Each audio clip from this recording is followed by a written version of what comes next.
Assalamualaikum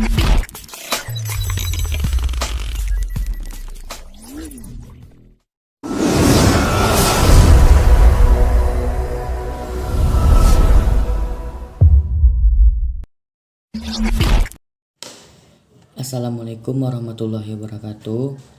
Kami dari kelompok 6 yang beranggotakan, yang pertama saya sendiri, Fernando, yang kemudian ada Muhammad Alfandi, Fitri Endriani, Dia Zakia Putri, dan Agus Marison Siregar, yang mana kami akan menjelaskan tentang corporate social responsibility. Saya Muhammad Alfandi. Di sini saya akan menjelaskan tentang pengertian corporate social responsibility atau yang biasa dikenal dengan CSR. Nah, ada beberapa istilah yang dikemukakan oleh para ahli, di mana yang pertama itu menurut Carroll, yaitu CSR adalah bentuk kepedulian perusahaan terhadap masyarakat sekitar, meliputi beberapa aspek, yaitu aspek ekonomi, hukum, etika, serta kontribusi pada isu sosial. Nah, lalu oleh Bowen pada tahun 1953, dia menjelaskan CSR adalah sebagai kewajiban pengusaha untuk merumuskan kebijakan, membuat keputusan, atau mengikuti garis tindakan yang diinginkan dalam hal tujuan dan nilai-nilai masyarakat. Nah, lalu istilah CSR ini mulai digunakan pada tahun 1970-an setelah John Elkton mengembangkan 3 komponen penting sustainable development, yakni economic growth, environmental protection, dan social equity, yang digagas juga oleh The World Commission on Environment and Development atau yang disebut dengan WCED dalam Brundtland Report pada tahun 1987. Di sini saya akan menjelaskan tentang sejarah corporate social responsibility.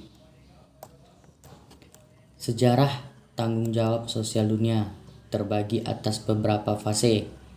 Di sini 2 fase. Fase pertama, pertanggungjawaban sosial perusahaan kepada masyarakat, bermula di Amerika Serikat sekitar tahun 1900-an, atau lebih dikenal sebagai permulaan abad ke-19. Selanjutnya itu yang fase kedua, evolusi munculnya CSR, tercetus pada tahun 1930-an, di mana pada waktu ini banyak protes yang muncul dari masyarakat akibat ulah perusahaan yang tidak memperdulikan masyarakat sekitarnya. Segala sesuatu hanya diketahui oleh perusahaan. Selanjutnya itu sejarah perkembangan tanggung jawab sosial dibagi 6. Tadi fasenya 2, dari fase 2 tersebut dibagi lagi 6. Yang pertama itu konsep tanggung jawab sosial periode 1920 sampai 1959, yang mana gema tanggung jawab sosial semakin terasa pada tahun ini, yaitu pada tahun 1950-an. Hal ini dikarenakan persoalan-persoalan kemiskinan dan keterbelakangan yang semula tidak mendapatkan perhatian, mulai mendapatkan perhatian lebih luas dari berbagai kalangan. Selanjutnya itu konsep tanggung jawab sosial periode 1960 sampai 1969. Konsep tanggung jawab sosial dalam periode ini adalah tanggung jawab sosial yang sebelumnya merupakan kewajiban moral yang bersifat kedermawanan, berkembang menjadi suatu tolak ukur agar diri pengusahanya dengan mewujudkan nilai-nilai masyarakat. Selanjutnya itu konsep tanggung jawab sosial periode 1970 sampai 1979. Pada masa ini, kegiatan kedermawanan perusahaan terus berkembang dalam kemasan filantropi dan community development, serta pada masa ini terjadi perpindahan penekanan dari fasilitas dan dukungan pada sektor-sektor produktif ke arah sektor-sektor sosial. Kemudian selanjutnya itu konsep tanggung jawab sosial periode 1980 sampai 1989. Konsep tanggung jawab sosial dalam periode ini mulai berkembangnya teori stakeholder atau para pemangku kepentingan dalam melakukan tanggung jawab sosial untuk meningkatkan nilai perusahaan. Selanjutnya konsep tanggung jawab sosial dalam periode ini berkembang ke konsep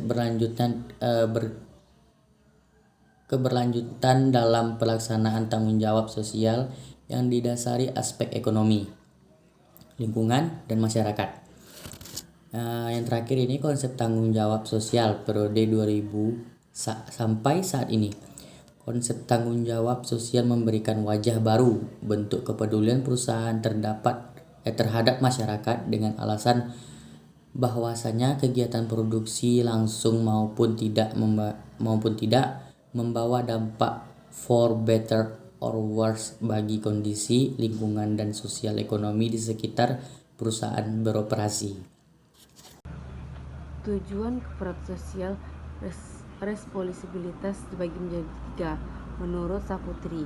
Yang pertama yaitu untuk meningkatkan citra perusahaan. Biasanya secara implisit asumsi bahwa perilaku perusahaan secara fundamental adalah baik. Yang kedua adalah untuk membebaskan aktivitas organisasi atas dasar asumsi adanya kontrak sosial di antara organisasi dan masyarakat. Yang ketiga, sebagai perpanjangan dari pelapor keuangan tradisional, dan tujuan ini adalah untuk memberikan informasi kepada investor. Baiklah, perkenalkan, nama saya Dia Zakia Putri.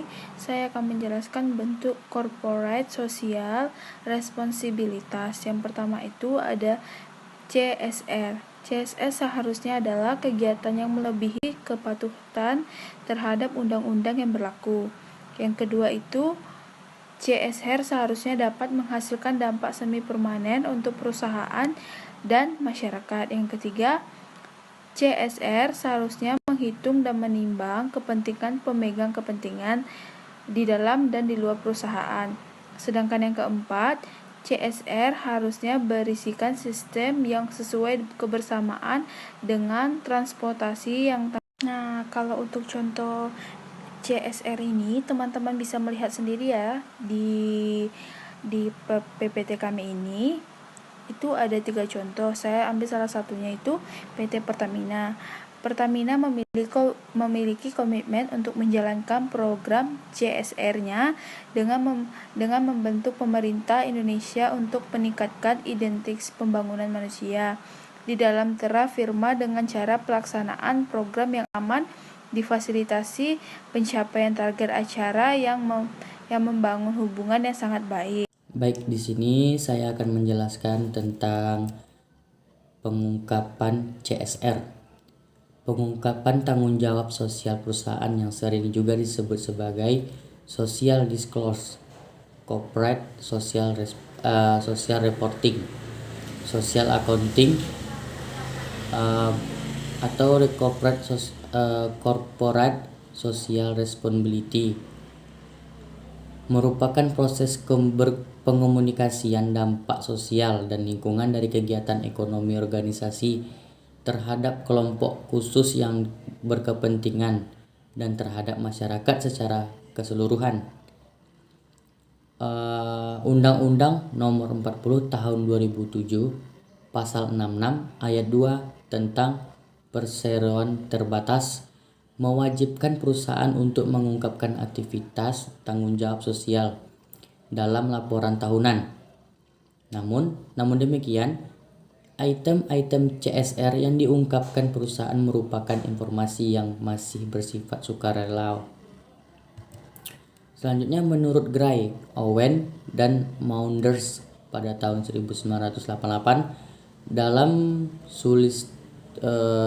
Sulistyowati 2004, tujuan pengungkapan tanggung jawab sosial perusahaan adalah yang pertama yaitu untuk meningkatkan image perusahaan Yang kedua, untuk meningkatkan akuntabilitas suatu organisasi dengan asumsi bahwa terdapat kontrak sosial antara organisasi dengan masyarakat. Yang ketiga, untuk memberikan informasi kepada investor.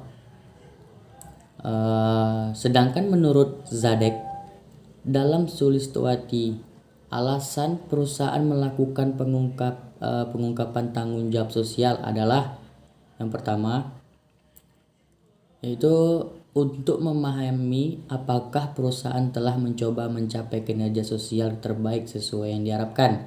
Yang kedua, untuk mengetahui apa yang dilakukan perusahaan dalam meningkatkan kinerja sosial.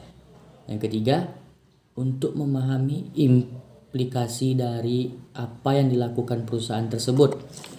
Baik, itulah penjelasan dari kelompok kami. Apabila ada kekurangan mohon dimaafkan. Saya mewakili rekan-rekan saya dan mengakhiri. Assalamualaikum warahmatullahi wabarakatuh.